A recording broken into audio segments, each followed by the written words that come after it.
De Blasio receives a terse message from the head of the Suffolk County Democratic Party regarding campaign finance laws. We get the latest now on the New York City corruption scandal from CBS 2 political reporter Marcia Kramer. Return to sender. Richard Schaefer, the head of the Suffolk County Democratic Committee, said he took immediate action when Steve Allinger, a lobbyist for the state teachers union, tried to give him a huge check, $100,000, on the proviso that it be earmarked, sent to the 2014 Democratic Senate candidate, Adrian Esposito. My take was it was illegal, and it was an action. If I had taken the action and followed with what they had said they wanted me to do, that I would be committing a violation of campaign finance law, which is a criminal violation. A surprising disclosure, since in 2014, Mayor de Blasio was involved in a frantic campaign to help Democrats take control of the state Senate.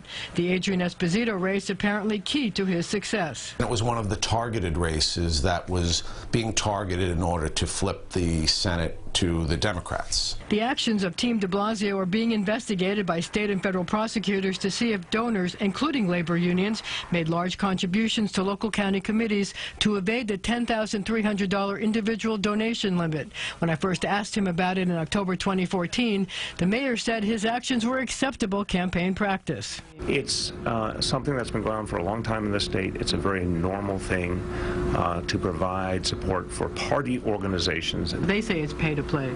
It's not. There's nothing new here. For years and years, people have supported party organizations. Schaefer, a lawyer, says he disagreed, and that's why he sent the contribution back. At the outset, as soon as they said, we're sending you the money and we want you to spend it on Esposito, I knew that that was a violation. But yet this was a hotly contested race.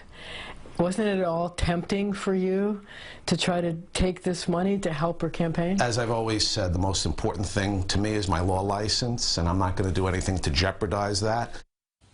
Well, when I reached Steve Allinger, he angrily referred me to the union press office, where a spokesman insisted the union has a long-standing track record of adhering to the laws governing political action and campaign finance. The spokesman refused to say whether the union had received a subpoena.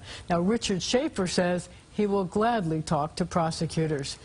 So I guess it's going to continue a little bit longer. And expanding, too. It does seem that way. Okay, Marcia, thank you. Marcia, thanks. Now to more fallout from the corruption scandal. CBS 2 has learned police have revoked several dozen gun permits. Members of the police department are accused of granting licenses for kickbacks.